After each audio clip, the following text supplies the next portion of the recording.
Hello, everybody. No countdown. I'm just going live. My goodness, that sucked. What an awful ending to the season. That's just sucked in every way. Offense looked bad. Defense was absolutely mauled by a pretty uninspiring Raiders offense.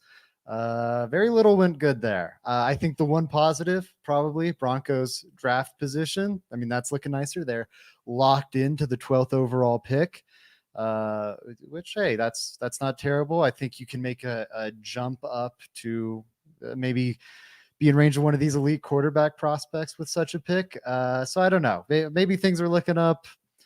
But either way, the 2023 season is over. Ready to start looking forward to 2024. But this last show, you'll notice I don't have a guest with me. I kind of wanted you guys to be the guest. I've enjoyed doing this all season long with all of you. I've appreciated all of your support. But when I have a guest, I want to respect their time. I want to respect your time, and so it's kind of just a focus on the guest and what they saw, and that's the reason I have them on the show. I want to spotlight what they think. Uh, uh, but as a little like finale, a little capper, I thought it'd be nice to uh, engage more with you guys and hear your stock up, stock downs. So I posted it over on Twitter. Please share them with me. I'll run through them, and then please drop them in the comments too. I'll be trying to monitor the comments more than I usually would for one of these, and try and have a little dialogue with you guys. Again, we'll have the audience as the guest in this one. Um, I can't wait to see George Paton at GM with a good coach quarterback in day one picks. So yeah, I know a certain sect of our fan base is going to be upset about the news George Paton is likely to retain his job. That leaked today. Seems like something could change, but with that, likely to keep his job tag. But we'll see. I don't know. I'm not the biggest fan of it. I think his draft record is more hype than substance. I think his decisions have generally been pretty questionable. But I don't know. Maybe as the talent evaluator and Peyton as the guy pulling the trigger, things will work out better. I don't think it's coincidental that the Broncos' best draft classes of the last several years kind of coincided with when Vic Fangio was the head coach, and that's because Vic Fangio and his staff were good at developing that talent in a way that Nathaniel Hackett wasn't. So hopefully Sean Payton is, again, more like Vic Fangio than Nathaniel Hackett. I think he probably is. But yeah, I don't love that move. Wouldn't be my move, but we'll see. Maybe I do think one argument for it might be, hey, have George Payton kind of at least from Sean Payton's perspective, the argument for it might be have George Payton kind of deal with the $80 million of cap or dead cap and deal with the mess that he created. And then once the fallout zone is cleared a little bit, you bring in the GM of your choosing, giving them a blank slate, unless George Payton has done an incredible job rebuilding the operation. I would also like to get the new GM in here sooner, but I don't know. Maybe that's the thought process there. Um, yeah, lots of people mad about George Payton. um, Draft pick is going to be 12th overall. I hope the Broncos go offense. I'll talk about that really quick. I do think the defense needs a lot of help. Really, the entire interior defensive line, inside linebacker needs help. They still need a true number one edge rusher. They need a cornerback opposite Surtain. They might need some safety help, although there's not a first round guy there, so that won't be considered. Every other position, absolutely on the table, I think, for the Broncos defensively. I don't know. I think this offense needs help. I'm all into let's get quarterback right. Let's get the offense right and go from there. And I think that is aided by cementing that at least the surroundings. If it's not trading up to draft a quarterback, if it's not drafting a quarterback at 12, I hope it's beefing up the offensive line, with the eyes on a potential Bulls McGlinchey departure or a Cushenberry departure or a Miners departure. I hope it's eyes on a group of weapons that has absolutely nothing outside Cortland Sutton. I know Judy had a good game today, but I mean, one good game out of 17 does not make a good wide receiver. So yeah, need to upgrade that. Um, 7 teams started ex Broncos at quarterbacks this season. That's hilarious. Yeah. All right. Let's get into these stock up, stock downs. I'll look back at the comments as they roll in. Excuse me, everybody. I'm juggling a lot of things here. Okay. One stock up that I saw commonly mentioned. I'll also do a quick season as well as this individual game. Bethany Reed responded on Twitter. Stock up this game, no one. Hard to argue with that. That was a wildly ugly performance. Stock down this game, the whole team. All right. I won't dive in too deep on that one, but I think we can all kind of agree with the general sentiment. Stock up this year, Miners, Cushenberry, Zach Allen. Stock down this year, Fabian Moreau, Sean Payton's play calling. Okay, so we'll hit the stock up first. Miners, Cushenberry, and Zach Allen. For me, I think Zach Allen was like stagnant. If it was really ugly to start the season, got a lot nicer as the season went on. But I still think it was kind of ugly overall. Or not ugly overall, but not fantastic overall. He didn't outperform his contract. Is what I meant to say. Excuse me. I think it was kind of up to expectation. So I might not quite put him in that category, but I do think he had a good season. What Quinn Miners? Absolutely. I mean, we saw him have a really promising rookie year. I think he took a huge step back with Hackett. I was hopeful that was the product of coaching. Thought it made sense. A guy out of University of Wisconsin Whitewater that didn't play a lot in college due to COVID might need good coaching in order to succeed in the NFL.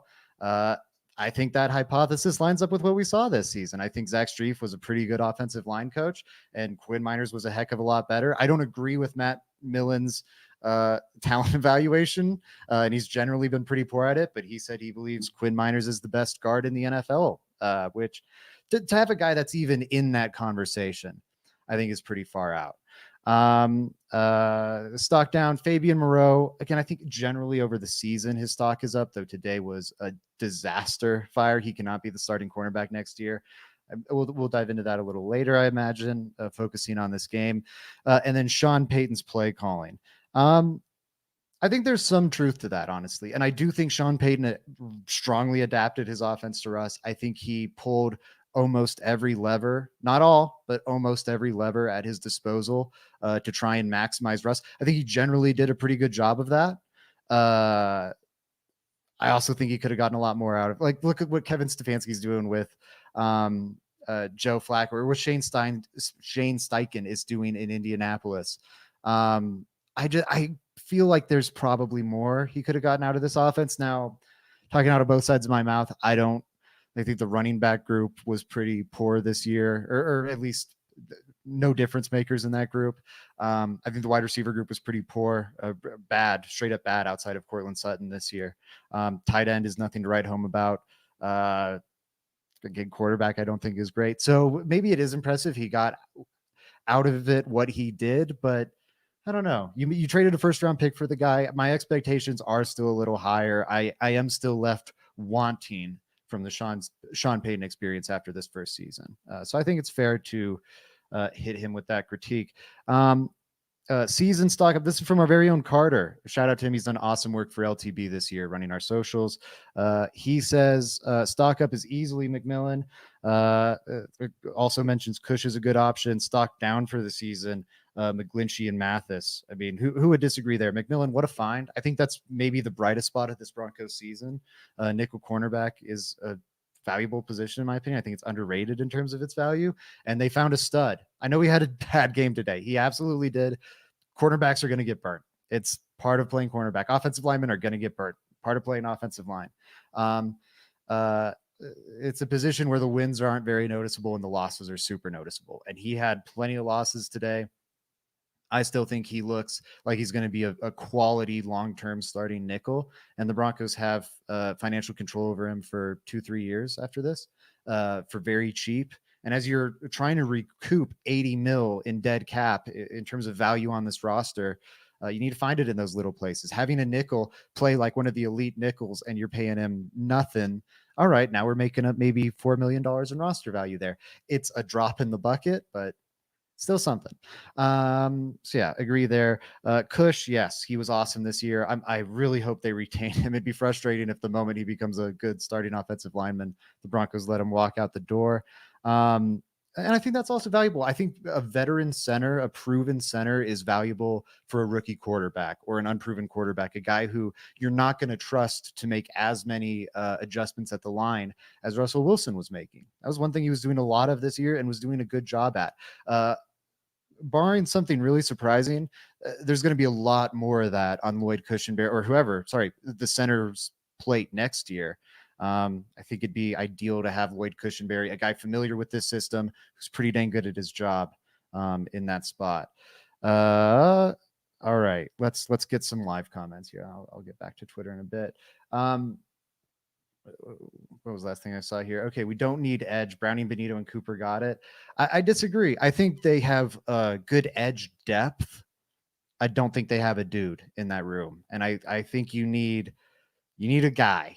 You need, like, not to sound like stereotypical Mr. Football, but you need, I don't know, you need a difference maker in that edge group, and I don't think any of those guys are that. Baron Browning could maybe become that, but I don't think he's shown enough up until this point where it's like, oh yeah, we stand pat, no adjustments need to be made. Baron Browning's our elite pass rusher. I'm still hopeful he can get there. They need insurance there. I think it's still absolutely on the table. Riley Moss needs to get some playing time. Stock down Moreau. Fully agree. Let's dive into that part of this game. My goodness, Fabian Moreau was bad. And I'm surprised it took this long. Guys, he was a street free agent. The Broncos just plucked up partway into the season and went, all right, you're going to be our starting boundary cornerback opposite Patrick Surtain. And I know Surtain's had a bumpy close to the season, but that's one of the toughest jobs in the NFL because no one's really throwing at Surtain all that much. You are going to be really, really tested by every offense you face. And I think he's mostly held up pretty well. Today was horrible. And he should not be the Broncos' long-term starter. This was bound to happen eventually. He is not a long-term answer at starting cornerback. It was a nice emergency patch. He was a good spare tire. But the Broncos need a long-term answer. And they've invested 2 quality picks or multiple because they traded up for Riley Moss, more than 2 quality picks, and trying to upgrade or find a long-term counterpart to Patrick Surtain, I should say. Neither of those guys were really able to get onto the field this year outside of Mathis playing horribly at the start of the season and getting benched. I really want to see Riley Moss at least be like part of the picture next year. If it's another journeyman veteran, again, maybe they pick a guy in the first round, maybe it's a high level signing. Okay. But if they don't make a big addition and Riley Moss or Damari Mathis aren't starting next year, I think that's a very disappointing sign for those 2 picks. Again, it's not over, but very disappointing sign. D-line and speed, absolutely. This is a very slow team. Miners, huge stock up, hit on that. Riley Moss stock up. I'd agree. Yeah, he had a good game. Again, really want to see more of him. Not playing Moss is something I should touch on. Why not in this spot? You're out of the playoffs. The guy ahead of him that is not long for this team is getting scorched. Why not see what you have in the cornerback you traded up a lot for and that you really haven't gotten to look at this season because he was injured throughout the most of the preseason, if not all. I forget. I think he played maybe a little bit in the preseason. But anyways, you've barely seen this guy in a game setting. It'd be nice to have some data on that before maybe making him the starter opposite of Patrick Surtain, right? So that's a little concerning. Rico Alexander, good to see you in here, man. How's it going? What? Our receivers are good. We just don't have a good quarterback for them. I kind of disagree. Judy's not a reliable target, in my opinion. I think Brandon Johnson's really good for what he is, but I also don't think he should be your number 2. Mims, I think, has a lot of promise for the future, but his separation statistics are, again, in line with like a Jalen Reagor, and more than 50% of his routes were go routes because they don't really trust him to do like proper route running. He's really good at what he's good at, but he needs to develop more. And then, yeah, like outside of that, Lil Jordan Humphrey, like a lot of their guys were like up and down from the practice squad, which speaks volumes in and of itself. Anyone in the league could have plucked him from the Broncos, made him an active part of their roster and said, hey, we're not going to do this jerking you around. And a lot of these guys were there for Sean Payton, so maybe that wouldn't have worked. But I don't know. The fact so many of them were multiple-time practice squatters this season, I think speaks volumes. Okay, I don't really believe in Vance Joseph. Yes, the team did better. Sorry, I should be reading these names. J-Dog, I don't really believe in Vance Joseph. Yes, the team did better after the 70, but the run defense was never there, and I just think people give him too much credit because he did better than 70 points. I think there was a legit defensive turnaround. I think it's fair to look back at it now and wonder how much of that was just turnover luck, and I think a good chunk of it was. But I do think he got the defense playing better. To your point, a lot of that's the bar was set so low. The bar was set as a historically bad defense. I think he got them to being like the 20th or so. I'd be, if they wanted to move on from Vance Joseph, I could understand the argument for it. I'm not going to be, coming out with the torches and pitchforks for it. Just because I think this defense isn't all that talented anymore. Like, it has some talented players. I think Justin Simmons is awesome. I think Patrick Surtain is awesome, but we just talked about what cornerback looks like. That's kind of concerning. We just talked about edge, how that's concerning. You all know what the interior defensive line looks like, right? Inside linebacker, I think, is maybe where I would disagree on fan consensus. I think that's a lacking position, and some people might be happy with it.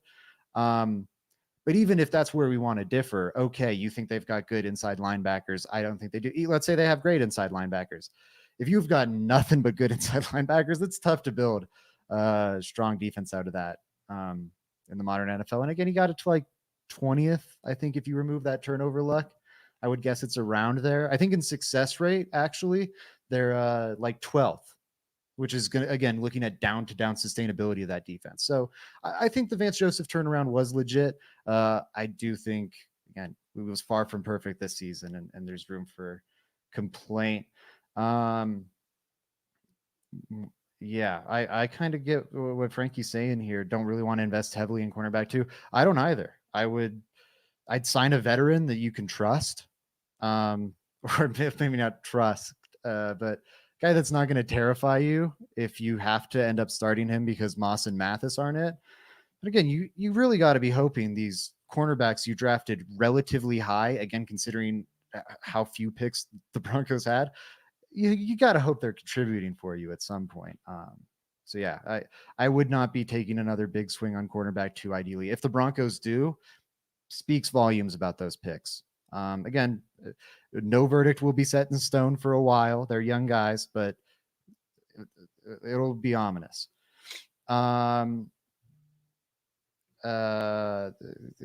Joey says Brock Bowers isn't a tight end. I think that's we will get into that later. Isn't just a tight end. Okay, that makes a little more sense. Later in the year, not later in this show. I don't have time for the draft stuff, and Joey would cook me on that. Yeah, please like the stream. I'm sorry, I'm not maybe doing the best job hosted here. Highlighting that stuff. Make a chat poll.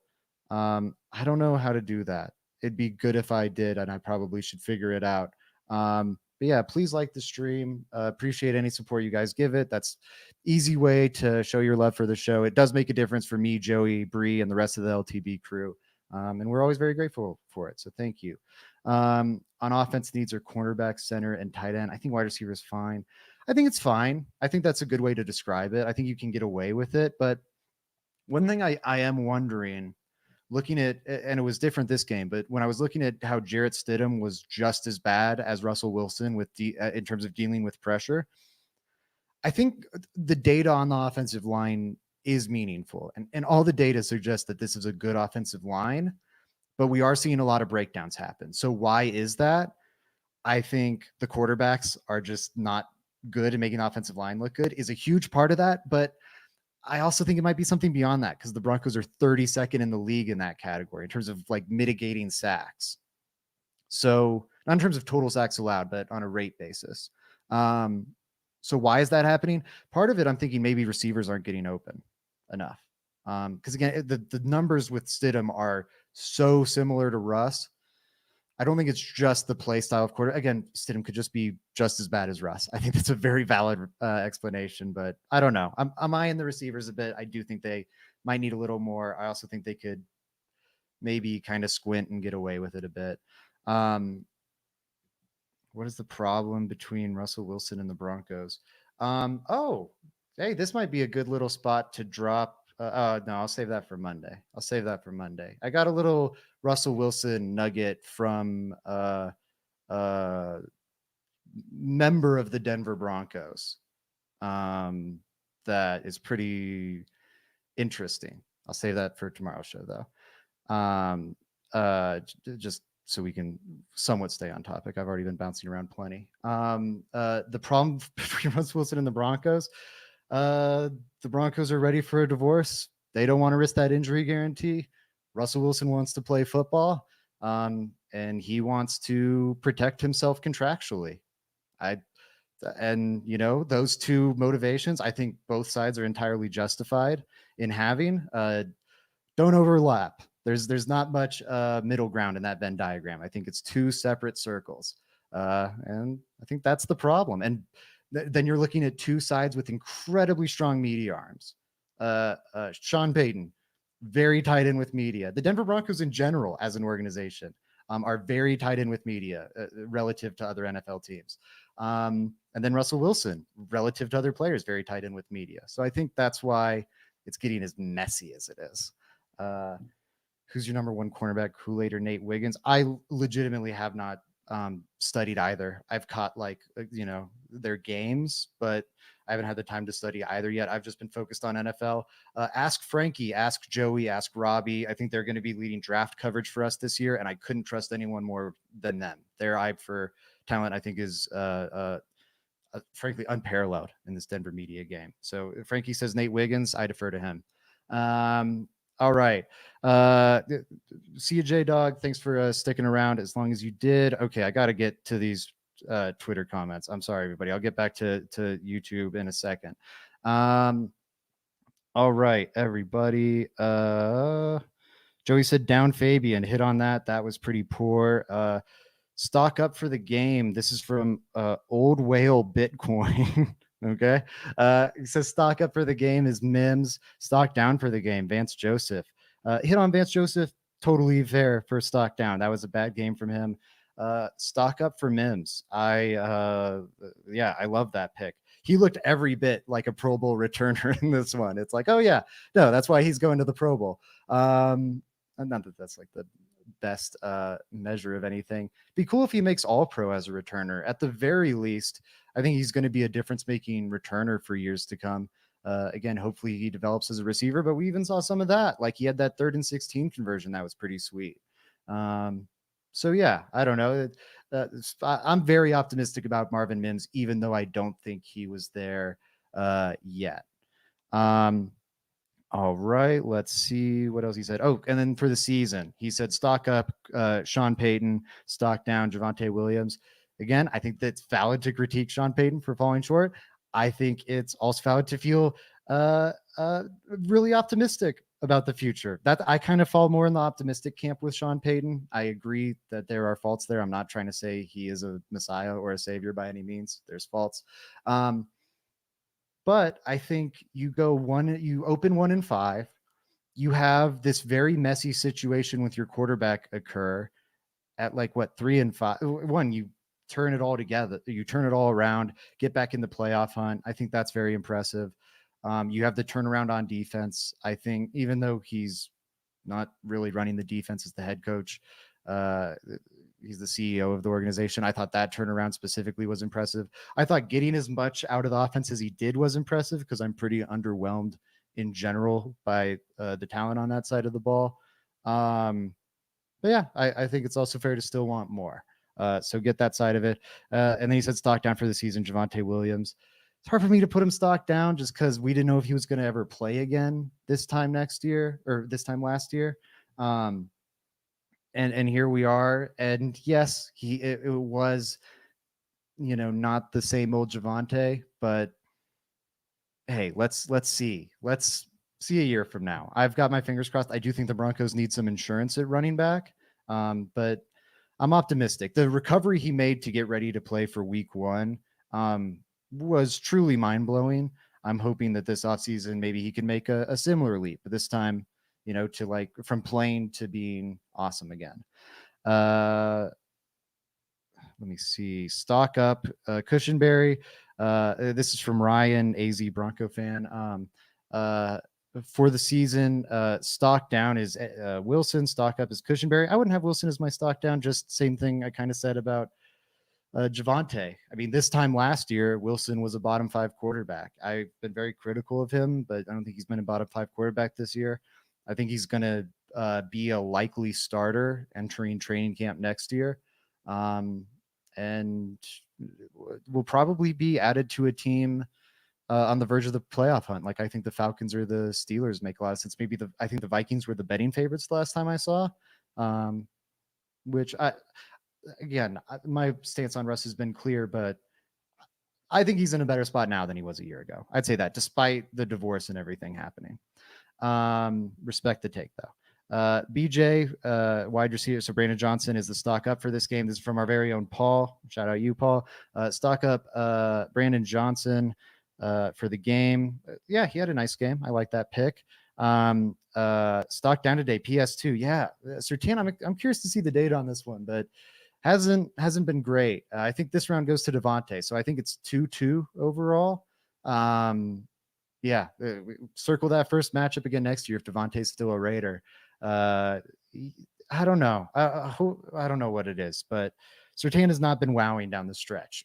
There's going to be a lot of clips from the last 3-4 weeks that I think the use Surtain as draft or trade capital to move up in the draft camp will use to bolster their argument. Let's see. Okay, stock down on Surtain. Why doesn't Vance play pressed man more? I'd say maybe he doesn't trust his cornerbacks in that position. Doesn't want to gamble that much, but it's a good question to ask him. I hope someone on the beat does so. Let me see. All right. I think I'm all caught up on comments, right? Yeah, I am. Sorry, everybody. Sorry for our audio listeners specifically. I was just trying to catch up on YouTube comments. Okay. Some of these are formatted in a way that is difficult for me to understand what you're saying is stock up, stock down. So if I didn't read your answer on here, I'm sorry. That might be why. Okay, Steve Rickman, stock up, Cushionberry. We've talked about it. Love the pick. Stock up today, Brandon Johnson. Love the pick. Stock down today, Vance Joseph. Stock down on the season, Damari Mathis, right? Hard to take issue with any of those. We've talked about all of those, though. Stock up for the day, Judy. Yeah, can't believe that's our first Judy. He looked really good today, was making plays after the catch. Unlike himself, had a couple good reps as a blocker for like the second straight week. That's extremely uncharacteristic. Helping that film look better, which will help the Broncos out. I think they're definitely trading him this offseason. I'd be surprised if he's still on the team during the 2024 season, despite him being under contract. Yeah, that's something to keep an eye on. Interesting. Game up, Brandon Johnson. Yeah. Season up, Kroll. That's a first pick of Kroll. I mean, it'd be hard for me to disagree. I did not know who Kroll was at the start of this year. I don't think he was on an NFL roster, and now he is. So, yeah, he's definitely. I mean, his stock improved. I'm not super excited about him as a tight end option for next year, but his stock's improved. Game down Stidham. Yeah, did not love what we saw from Stidham today. Again, the pressure management thing is really concerning there. I think they need a better quarterback. I'm going to be very disappointing if Stidham looks like the best answer at starting quarterback for 2024. That's going to be in a very depressing outlook. The accuracy was again jumpy today. Maybe some of that is miscommunications. But I don't know. It's just not great. I don't think it's surprising that he doesn't look great. I don't think that makes Russell Wilson suddenly good. I think it's possible that the Broncos' backup quarterback is just also not a quality starter. In fact, I would say that's the most likely explanation. All right, what else do we have here? Yeah, season down Sean Payton. Talked about that. Think it makes sense, even though I'd have him as an up. Stock up Mims, stock down Moreau. Yep. Season up Singleton. Ooh. And then he said season down the play calling on offense, which we've talked about. Man, I disagree on Alex Singleton. Last year was awesome from Alex. I mean, awesome is even a little strong in my opinion, but it was very solid. And I got why the Broncos extended him, even though it wouldn't have been my cup of tea. This year was really rough. I haven't looked up the data recently, but as recently as like 3 weeks ago, he was top 10 in the NFL in terms of missing tackles, top 10 in terms of like allowing yards in coverage among linebackers. I'm not very impressed with Alex Singleton right now. I think that's one of the tougher contracts on this Broncos roster right now. Not loving that. I definitely felt a lot better this time last year, so he wouldn't be a stock up for me. Stock up the fans. No more suffering like they did this season. It is about over. I think there might be another year or two. I'm going to be honest with y'all, but I do think the light's at the end of the tunnel. I do think this organization is trending in the right direction. Again, most wins they had since Gary Kubiak was the head coach. I don't think that's purely coincidental. The turnaround they had this year, and still with a pretty talent deficient roster. We were talking about tanking on this show and maybe picking top 5 on the show and just in general in Broncos country for a reason. This was a very flawed team. It's still a very flawed team. They just had an awesome turnaround. Okay, stock out George Payton's job security. Can anything get this guy fired? I think it might just be like he's the fall guy and he doesn't need to be the fall guy yet. You know, you don't need him to be caught holding the bag yet. So you might wait a year or two and then go, we just can't build a competitive roster with this Russ dead cap, and that's George Payton's fault. So we got to get rid of him. I think they aren't ready to pull that emergency hatch yet. That might be my theory. I think that's my running theory or working theory as to why he's still around. Yeah. Oh, I love this comment from Jelly. Last offseason, Payton committed to upgrading the O-line, and for the most part, they did. Now Payton has to do it with the D-line.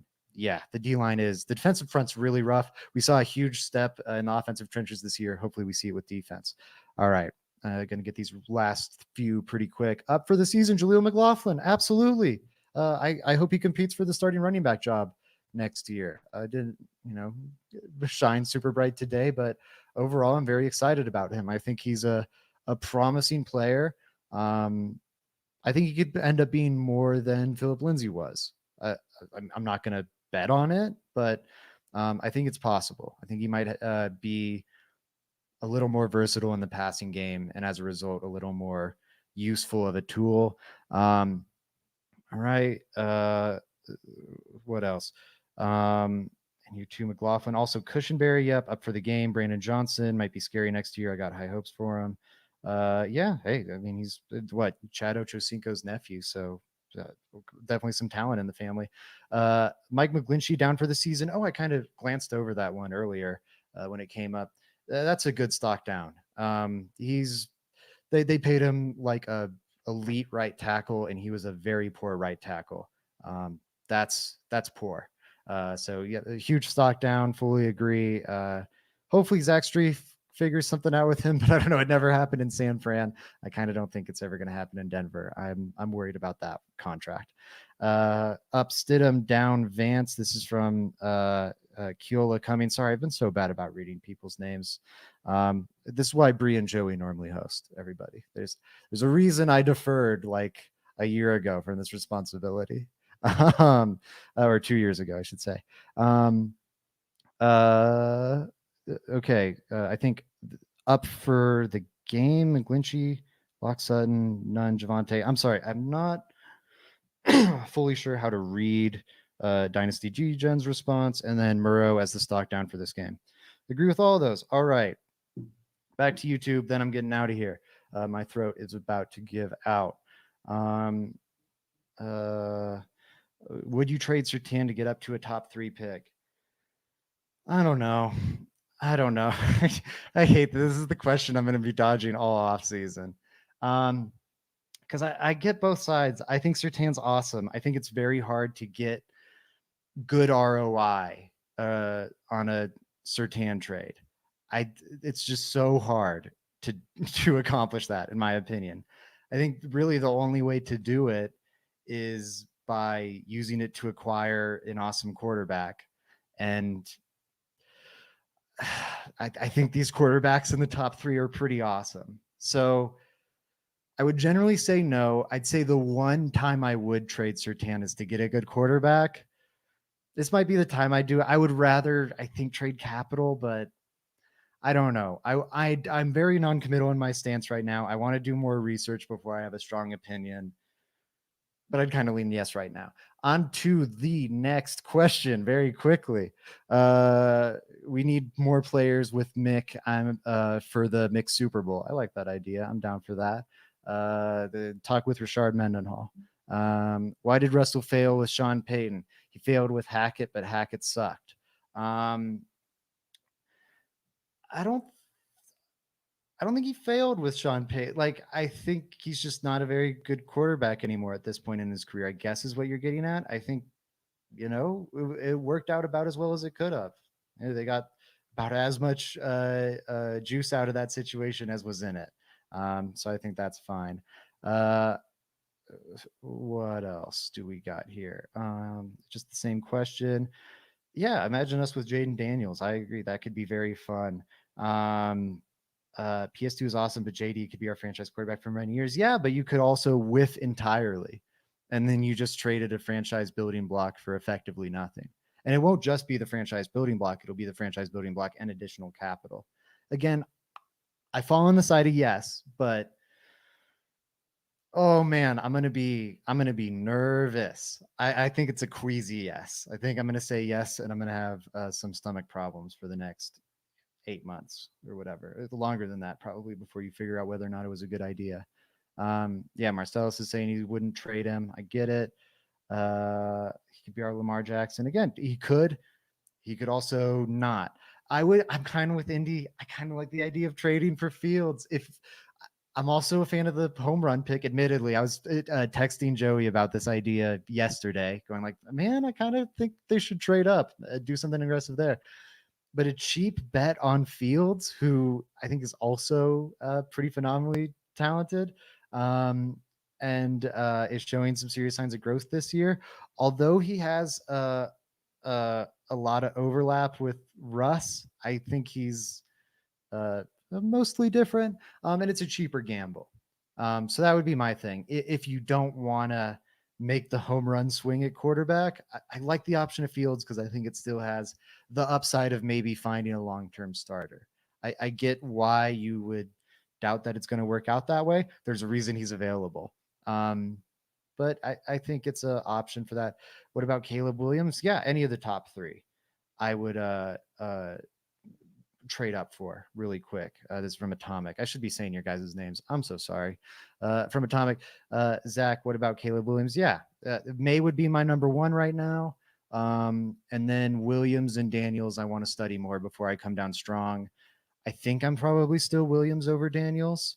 I think, it's just, we're so familiar with a prospect over such a long period of time, we kind of end up tearing him down. Same thing happened with Trevor Lawrence. We were debating, Zach Wilson or Trevor Lawrence for a brief moment. I think he'd still be my QB too, but again, want to study more, not set in that stance. Would I get Sam Howell? I think Sam Howell is pretty much just Russ. If it was very cheap, just as like, this is the cheapest placeholder option, sure, but that's about that. JJ McCarthy, I don't love it in the first round. I'm not in love. I really don't like the idea of taking quarterback 4 on right now with that 12th pick. I'm not a big fan of those prospects. Maybe I'll change as I study them more, but that's where I'm at. Tira, thank you for all the content and discussion. Thank you. Yeah, we'll still be around this off season. Again, great. Best way to show your support is with your likes, your comments, subscribing. That all really, really does mean a lot to it. It's a corny thing to say, but really helps our show grow. And we all really love doing this and growing the show. It means a lot to all three of us. So thank you all for that. Okay, let's see. Yeah, third or fifth round pick. It was a fifth round pick. I'm just thinking about the cost of acquisition because they'll be able to trade him for something. It'll be less than whatever Fields hauls in, but like, I don't want to give up a third round pick for Sam Howell. That's unappealing. For 2 years of Sam Howell. If it's like a sixth, all right. If it's a fifth, I could think about it. Maybe. Jimmy G, hell no. Jimmy G is my least favorite option.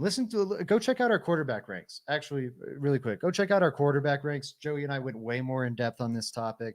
That'll be better than me going through all of these and my throat giving out worse than it's already about to. All right. I'm getting out of here. Thank you all very much for your support. And a lot of you were in here for the entire time. This was a chaotic, goofy show. Not often we have a one-man show or one-woman show on the channel. So thank you all for the support again. Look forward to talking more ball with you this offseason. We haven't settled on a hard offseason schedule yet, but I think we're going to be doing at least 2 times a week. It could be 1, but I think we're going to be doing 2 times a week. Full Field Read, I believe, is going to keep rolling throughout the draft season, get you guys to learn these prospects. Check out that if you haven't. It's going to be a really awesome in-depth film breakdown resource. And yeah, we'll be back here tomorrow. I've got a fun Russell Wilson breaking news story for tomorrow. I'm going to be that guy and tease it. So come back, check that out. And until then, let's go Broncos. Have a good day. Thank you all.